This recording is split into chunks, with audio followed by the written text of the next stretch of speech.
I'm Mia, and I married my college sweetheart, Aiden. We were young, full of dreams, and I believed our happiness would be everlasting. My father, a successful entrepreneur who owned a shoe factory, generously gifted us a beautiful home for our wedding.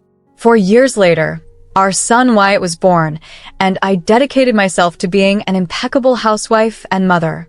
I maintained our home meticulously, cooked exquisite meals, and ensured Wyatt had everything he needed. Aiden's career as a regional manager was stagnating, which left him increasingly dissatisfied. One evening, he returned home, visibly agitated and frustrated.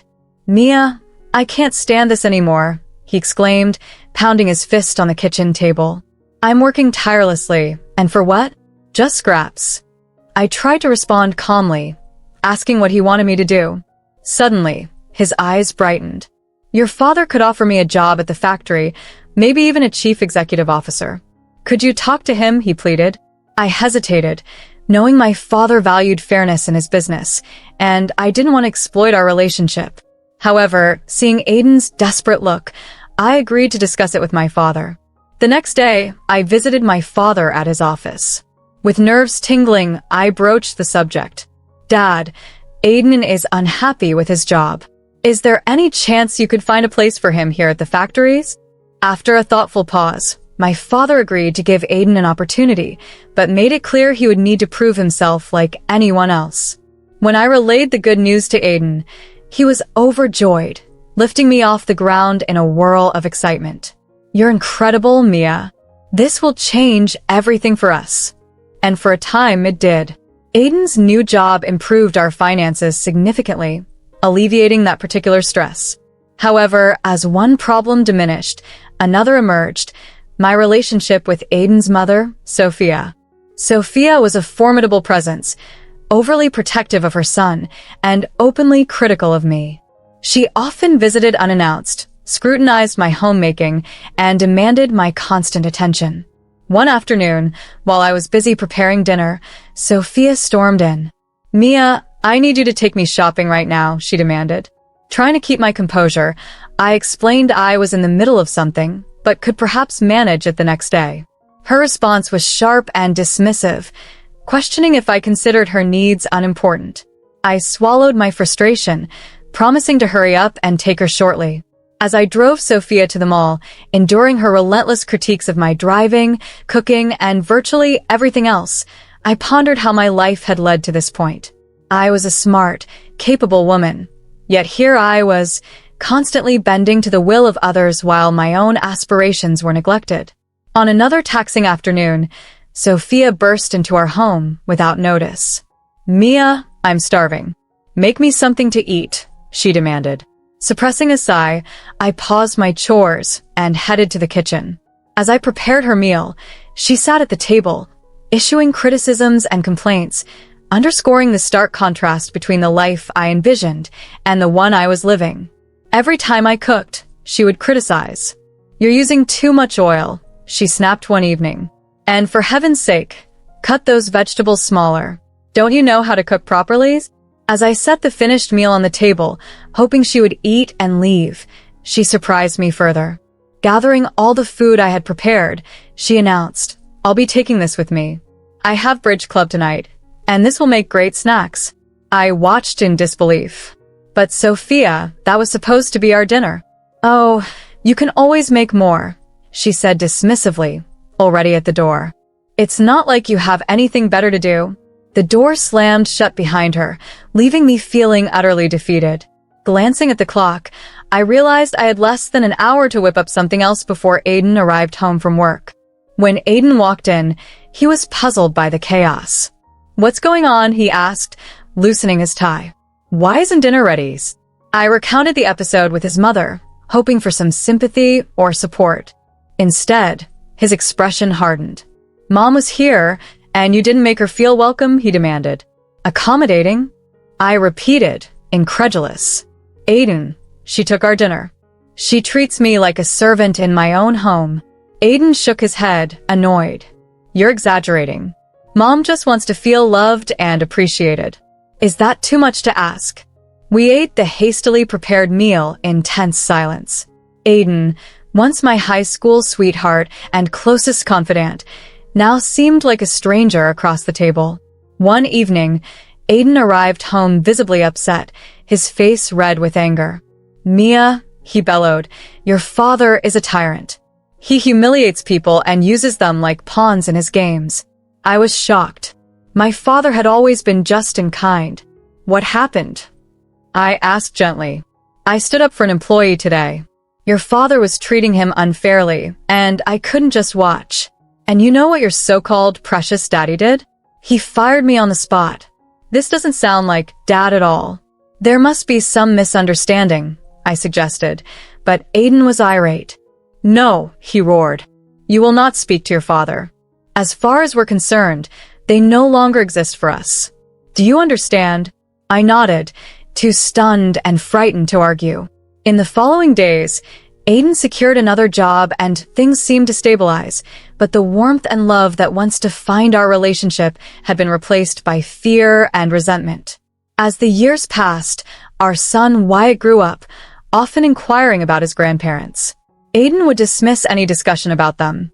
"You have one grandmother," he would state firmly. "My mother. That's all you need to know." As Wyatt prepared to leave for college, I felt a swirl of pride and sadness. My baby was growing up, stepping out into a world much larger than the confines of our strained family ties. Over the years, I found myself trapped in a tedious routine, catering to every demand of Aiden and enduring the relentless criticism of Sophia. Without Wyatt to mediate, their harsh treatment worsened. One day, as I diligently scrubbed the kitchen floor under Sophia's scrutinizing gaze, the phone rang. I reached out to answer it, but Sophia grabbed it before I could. "I'll take this," she snapped sharply, instructing me to focus on the still dirty floor. Frustrated, I resumed scrubbing, but couldn't help overhearing Sophia's conversation. "Yes, this is Mia's residence," she said with obvious contempt. "I'm sorry, but Mia can't come to the phone. Please don't call here again." My heart raced as I realized it was my father on the line. "Wait," I exclaimed, but it was too late. Sophia had already hung up. "That was your father," she stated coldly. "I told him not to contact you again. You should be grateful I'm protecting our family from those harmful influences." Anger welled up inside me. "You had no right," I protested, my voice trembling. "He's my father. I deserve to speak with him." Just then, Aiden entered. "What's happening here?" he demanded. Sophia, feigning hurt, played the victim. "Oh, Aiden, your wife is being disrespectful to me after everything I do for this family." Aiden's gaze darkened as he turned to me. "Is this true, Mia? Are you disrespecting my mother's?" I tried to explain, but words failed me. I knew that regardless of what I said, Aiden would side with his mother. A year slipped by since that day, each moment more stifling than the last, with Aiden and Sophia tightening their grip on my life. Then, one crisp autumn morning, everything shifted. The phone rang while I was preparing breakfast. Aiden was in the shower, and Sophia had not yet started her daily critique of my chores. Seizing the moment, I answered the call. "Hello," I said tentatively. "Mia, is that you?" It was my father's voice, a mix of familiarity and distance. "It's your mother," he continued. "She's very ill. The doctors don't think she has much time. She needs you." "We both do." I heard the bathroom door open. Aiden would be downstairs any moment. "I'll try." "Dad," I whispered urgently, hanging up just as Aiden walked into the kitchen. "Who is that?" he asked, suspicion lacing his tone. I inhaled deeply, gathering my courage. It was my father. "My mother is very ill." "She's dying." "I need to go see her." Aiden's expression turned to stone. "Absolutely not. We've been through this, Mia. Your parents don't exist for us anymore." Something inside me snapped. For the first time in years, I stood my ground.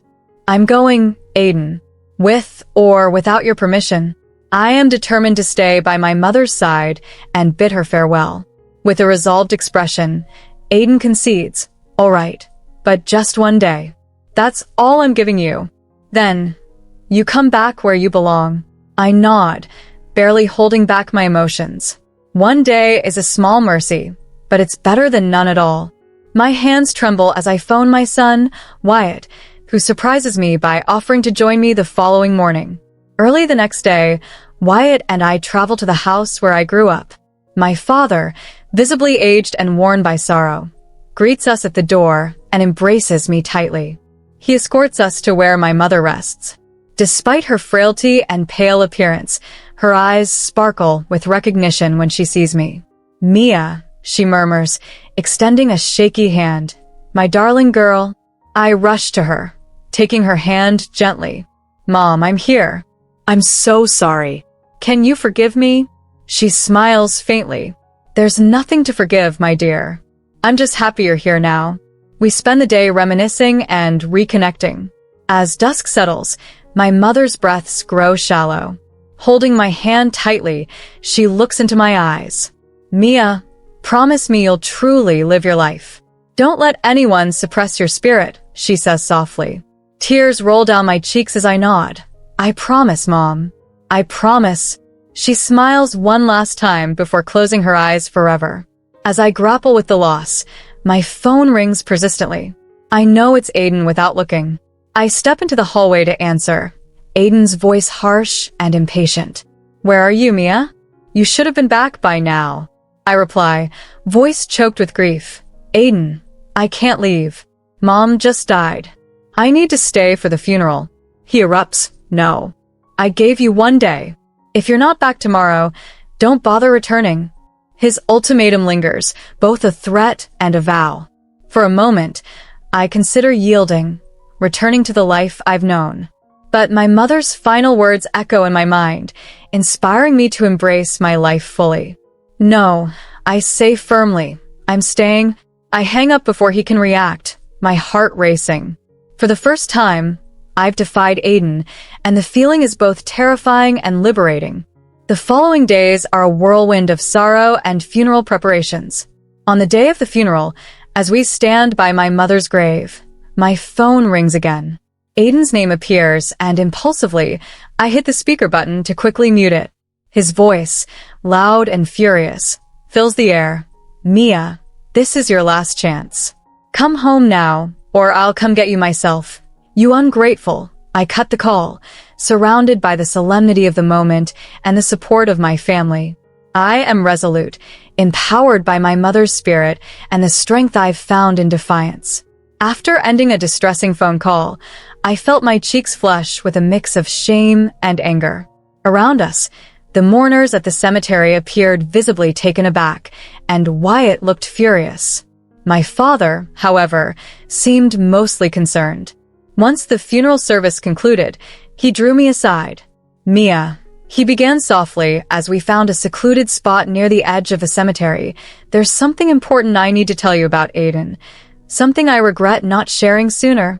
As we stood under the shadow of the old trees, my father inhaled deeply before revealing the unsettling truth about Aiden's departure from the company years earlier. It wasn't due to his defense of an employee as I had been led to believe. Instead, Aiden had been caught embezzling funds, manipulating prices to skim profits for himself. My father had dismissed him to protect both the company and its clients. "I kept this from you because I thought you loved him, and I didn't want to drive a wedge between you," my father explained. "But now, seeing how he treats you and what your life has become, I can't keep silent any longer." His words felt like a tremor beneath my feet.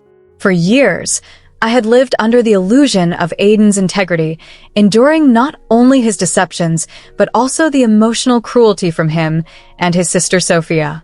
Everything had been built on falsehoods. "There's more," my father added gravely.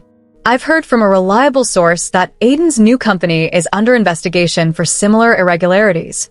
This revelation was both devastating and oddly freeing. The life I knew was collapsing, but it also presented an opportunity for a fresh start. The next day, Wyatt, my father, and I returned to my home, only to discover it teeming with people and the aromas of a lively gathering. Unbeknownst to me, Sophia had organized a birthday party for herself. Upon our arrival, Sophia, wine in hand, eyed us coldly. "Look who finally decided to show up," she sneered. "You're late, Mia." My birthday started hours ago. Caught off guard by the chaos and having forgotten the occasion, I was speechless. Sophia thrust a stained rag into my hands. "Don't just stand there," she ordered sharply. "Start cleaning up. These tables won't wipe themselves." My father, who had been quietly observing, suddenly interjected with a powerful voice. "How dare you treat my daughter like that?" he exclaimed, silencing the room. "She's not here to serve at your command. She deserves respect." Sophia's response was scornful. Respect? She forfeited any right to respect when she married Aiden. She's nothing to us now. The room fell into an uneasy silence as my father and Sophia continued their heated exchange, the guests looking on awkwardly. Suddenly, Aiden burst in, demanding to know what was causing the commotion. He locked eyes with me, his gaze heavy with accusation. "Mia, why aren't you attending to the guests? And why are they here?" He pointed towards my father and Wyatt, his anger palpable. Something within me reached its breaking point, releasing years of suppressed frustration and rage.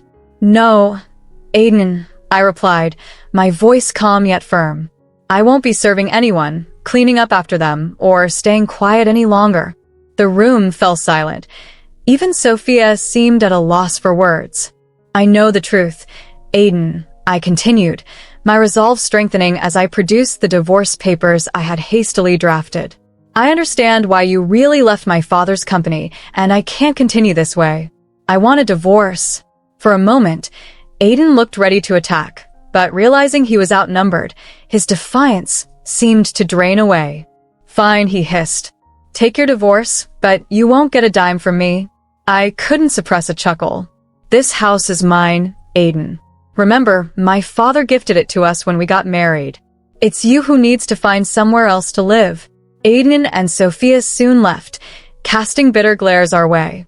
As the door shut behind them, I collapsed onto the couch, overwhelmed by exhaustion. Wyatt, who had been silently observing, finally spoke. "Mom, why didn't you tell me things were this bad?" "I'm sorry, Wyatt," I sighed. "I thought I was protecting you, but I was actually teaching you the wrong lessons about love and respect." In the ensuing weeks, my life took a new direction. The divorce proceedings began, and I devoted myself to forging a new path. My father, supportive as ever, was by my side throughout. One afternoon, as we sat in his study, he broached an unexpected topic. "Mia," he said, his tone gentle yet serious, "I'm not getting any younger, and the factory needs fresh energy. How would you feel about joining me at work?" Surprised, I responded, "Me? But, Dad, I don't know the first thing about running a business." He chuckled softly. "I didn't either when I started." You're smart, Mia. "You'll learn. It's time for you to spread your wings." Over the next few months, I immersed myself in learning about the business. My father was a patient teacher, guiding me through the nuances of managing a shoe factory. I discovered a newfound passion for design and innovation. Meanwhile, the divorce proceedings with Aiden were contentious. He challenged the ownership of the house and tried to turn Wyatt against me. Despite his efforts, justice prevailed. I was awarded the house and substantial compensation for the years of emotional turmoil he caused. Aiden, now facing charges for his unethical actions, found himself mired in debt and stripped of his ability to hold any chief executive officer. As for Sophia, she faded into obscurity, her influence over my life finally severed. The last I heard, she had moved in with someone else, leaving her past and me behind. For years had passed in what felt like the blink of an eye. So much had changed in such a short time, especially after the truth about Aiden came out, and it felt like my world shifted along with it. But then one Sunday morning, something happened that I could never have prepared for. I was called into my father's office. When I walked in, I immediately noticed how different he looked. His face was pale and serious, and his usual confident demeanor was replaced with one of quiet sadness. He motioned for me to sit, his voice thick with emotion. "Mia," he said, the weight of his words making me freeze. "I'm not well. The doctors, they don't think I have much time left." I felt the floor beneath me give way as panic rushed through my veins.